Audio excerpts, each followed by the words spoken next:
Welcome back to another episode of Harmonious at Lunch. We got a fun one teed up for you today.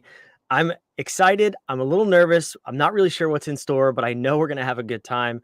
I have with me the sage of Silicon Valley. Before we get there, though, let's just recap. Where are we? What is Harmonious? Harmonious is the disruptive business architecture that the Fortune 500 uses that most small businesses don't. It is the context, the framework to run your business so that you can scale and grow efficiently. Today, we're going to be touching on a number of different elements within the architecture. And I think we're going to also be reading some minds. Well, I'm not, but I think my guests might a little bit. So let's dive in. Dan, I want to welcome you to Harmonious at Lunch. Thanks for being here. Thank you for having me, Brandon. Yeah, so let's start off with your name first and foremost. On the screen, it says Sage of Silicon Valley. Can you tell me and the listeners a little bit about what that means? You guys know the Oracle Omaha, Warren Buffett, and this is my new rebrand and my latest pivot that I'm moving toward. I always like to future pace where I'm going to go. I first started off as Dan Chan, Magic Man. Then I went to Dan Chan, Master Magician, then the Millionaire's Mentalist. And now that I have done close to 600 virtual shows, 52 shows in a week, 12 shows in a day, 8 shows back to back on the half an hour. You can learn more about that at millionairesmentalist.com. Now I perform for many large companies, including Google recently, and I have given them product suggestions and YouTube suggestions. And I plan on investing more in those companies. And for small startups, I want to give my advice in exchange for shares of stock, which I did participate in Airbnb's IPO, being one of their first hosts. So there's a CNBC article that I'm going to put in the chat, and you can share that with all our followers. Yeah, that's awesome. I'll be sure. And Dana sent me a number of things before we got started here. I'm going to link everything in the show notes. So wherever you're watching or listening to this, just look down below. It'll be there. Now, tell me, these are interesting clients and very high profile clients. The topic of today's episode is how to connect with key decision makers and buyers, specifically on LinkedIn. So most of us are not trying to go get Google and Zoom as our clients, but we are trying to connect with people who have busy schedules and full inboxes. So can you speak a little bit about how you leverage these strategies to connect with people in business? Yeah, the first thing is a service attitude, adding value, whether it's even a like or an affirmation or support. When you're giving value or emitting value, people will gravitate toward you. If you try to sell first, people are going to be repelled. But you can also sell at a very low price point to kick away those who are just trying to kick at the tires. So you can also offer a low price point. And once you have a couple, just start pivoting and saying, hey, this is for the first 100. That's exactly what I did this morning. I made a video. I said, this is for the first 100 people. And then afterwards, I'm really going to raise my rate because once I made $500 off a quick tutorial, I'm going to try to make it a lot better. And sometimes it's okay to be good enough. You're testing a market at a low price point. A lot of people are trying to go very high, very fast. I started with kids' birthday parties, and that's the work. It's doing the things that no one wants to do and then getting your foot in the door. People are asking, oh, how did you do this? Quite frankly, I started with a lot of corporate picnics that were like low level, half the price as everyone else. But you don't want to stay there. People are going to hate you when you continue to do that. So now I'm trying to pivot so that I'm more expensive than everyone else. Because now that your foot's in the door, you've done it so many times, you should be charging a lot more. You should be charging what you're worth. But just getting your foot in the door is the name of the game. And that's by not just asking, hey, Dan, I want to connect with you on LinkedIn. It's like I have hundreds of people wanting to connect. Right. I've been following you. I saw you on Harmonious. I loved what you said here. I saw this recent article that you wrote. I saw that you're featured in this or that. And that actually shows that you're not spamming. If I just see a hi and I'm going to sell you something, I'm going to delete it immediately. And I'm sure you do the same. You get scams, you get all these things. But most influencers want to get a further reach. If they're posting someone, they want validation, a haha or something. Even if you write respond to, cut and paste that in ChatGPT, you'll probably find something that's creative. Hmm. You can say respond to with something intriguing or funny or whatever your tone is. And that's content that's like, oh, that's a blip on the radar. Imagine if before I tried selling you something, I clicked liked on 5 or 10 of your posts. And don't click on the guy like Gary Vaynerchuk. He's not gonna he gets enough likes, right? Go that one next level of someone who is only 1 or 2 steps ahead of you and interact and create conversation. The guys that are that big, you're not going to have the line to pull those fish in. So it's really important to know who you're hunting or what you're hunting. Yeah, that's a really good tip. And I think people do tend to shoot too big, or if it's more in that reachable demographic, they think, "Oh, I can use my throwaway bulk strategy on them because they're a nobody," right? Yeah. So before we started recording here, we were talking about using um, automated reach out tools. I admitted and will admit here publicly that I have had very little success with them.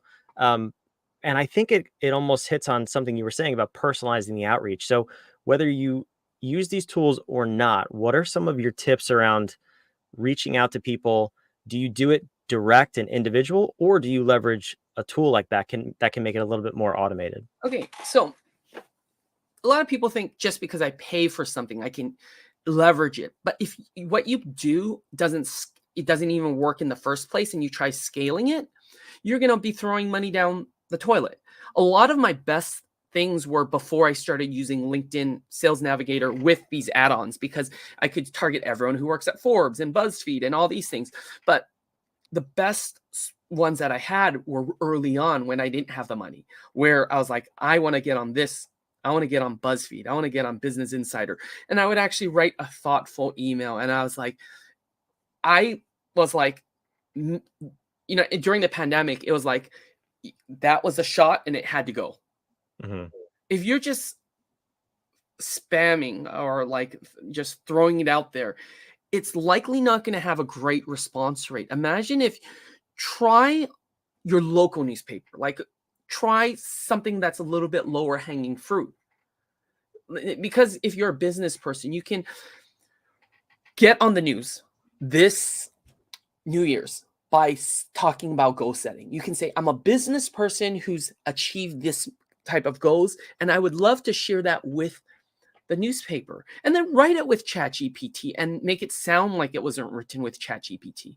You can, and for those people who are afraid of speaking, which I was in the beginning, write it with ChatGPT and write an editorial.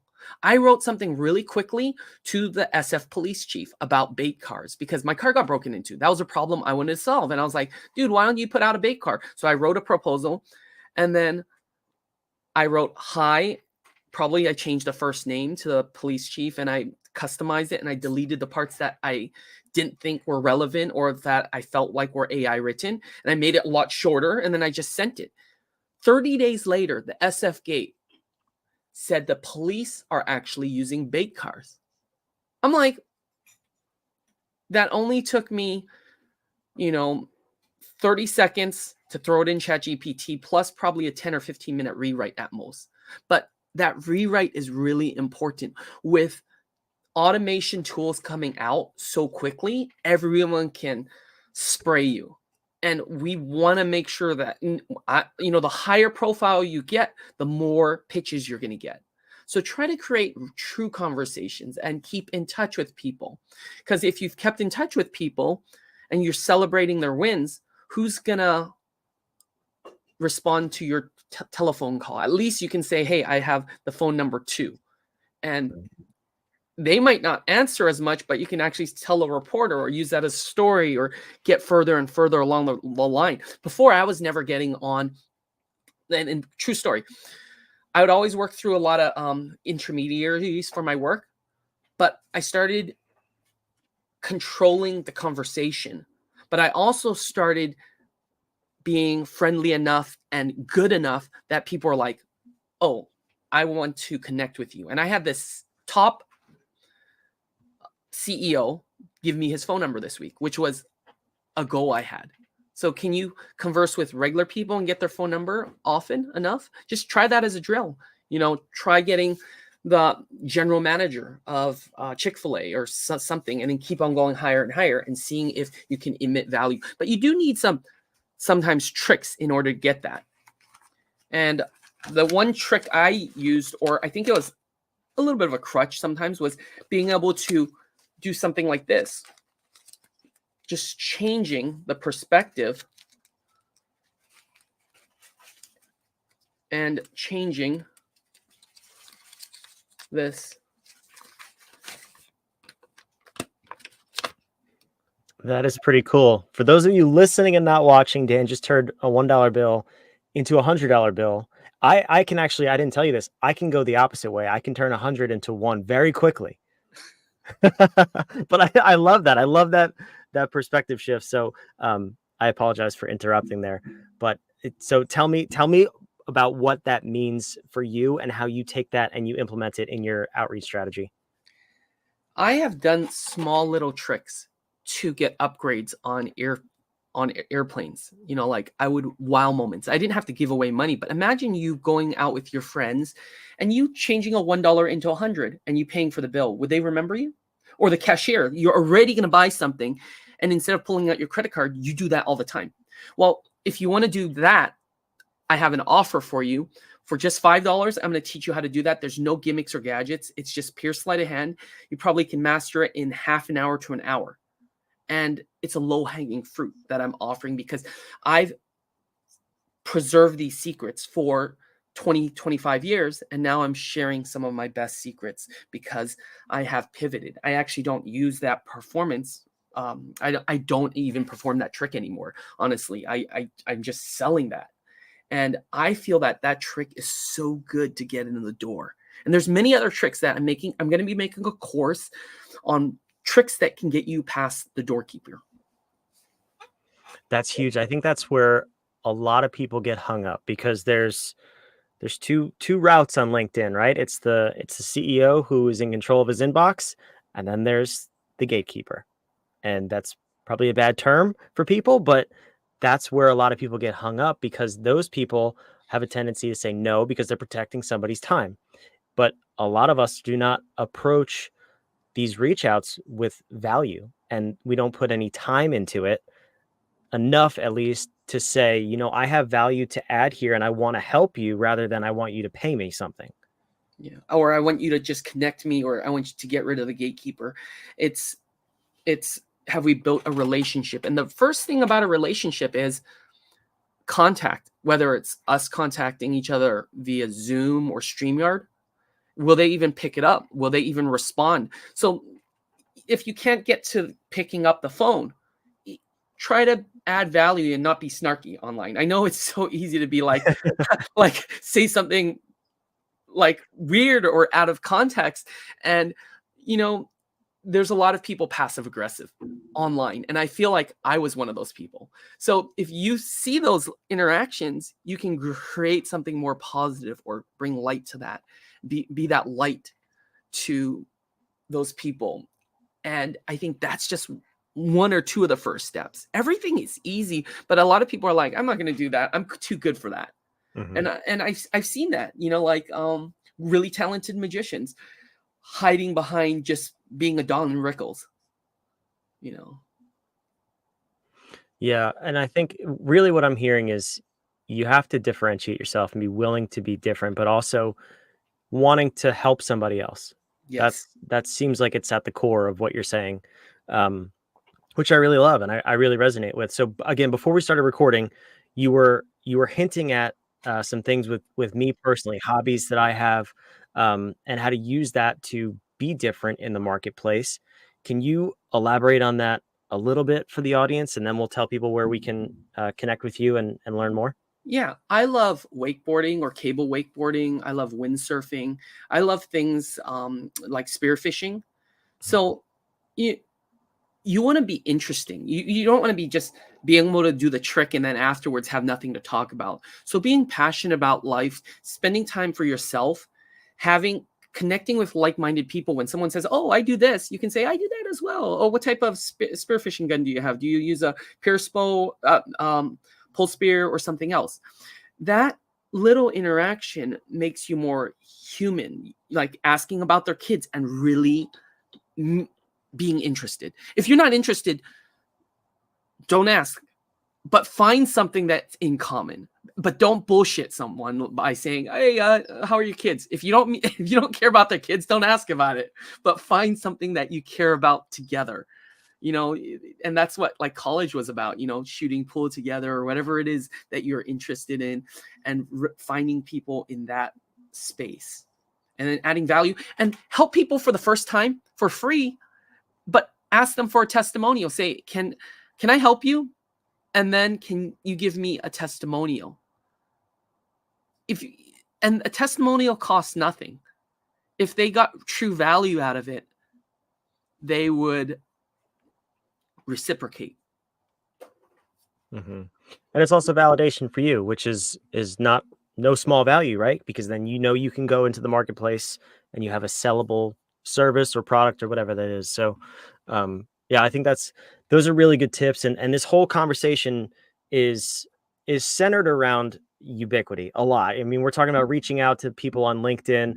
That's sales and marketing. It's how are you presenting yourself to the marketplace, and that's the U in the harmonious architecture. There's a number of other elements at play here, but for me, this is core to how you show up as a business owner, as an entrepreneur, as a business in general. Is do you show up with authenticity, or are you just in the market to sell things to people? And I think it's very clear who wins long term. It might be a little bit more painful short term. Dan, I think you would agree with that, but in the long run, people want to deal with people who care. Yeah. And I think that's an important distinction here. Given all things equal, I think people want to find people who they want to buy from, people who they like and trust. And I think that there's one other one to that, but it's the likability and trust. And like is finding common interest. Mm. Yeah, that's huge. So listen, there was a number of takeaways here. And this was a really interesting episode that I was a little bit nervous. I saw you pull out the dollar bill in the beginning and I wasn't sure where we were going with that, but this was a great episode. Where can people find you? I know you said you have a course coming out soon. Do you have a website that we can go? Yeah, danchanmagic.com is my old website. Millionairesmentalist.com is where I do virtual shows. I'm doing ticketed shows as well. If you buy a ticket to one of my virtual shows, afterwards, stick around, ask me to teach you one or two extra tricks like the 1 to 100. I would be more than happy. Just let me know that you found me through Harmonious, and I will give that offer to you. And just lead with value. That's awesome. All right. I will, if you're watching or listening, just look down below in the show notes. All of that information will be there. Go check out Dan. Go check out one of the virtual shows. That sounds really cool to me. And this was an amazing episode. Dan, thank you so much for being here. And thank you for watching and listening. Be sure to subscribe, like, comment, leave your takeaways, your questions. We want to know them. I'll get them to Dan and we'll get them answered.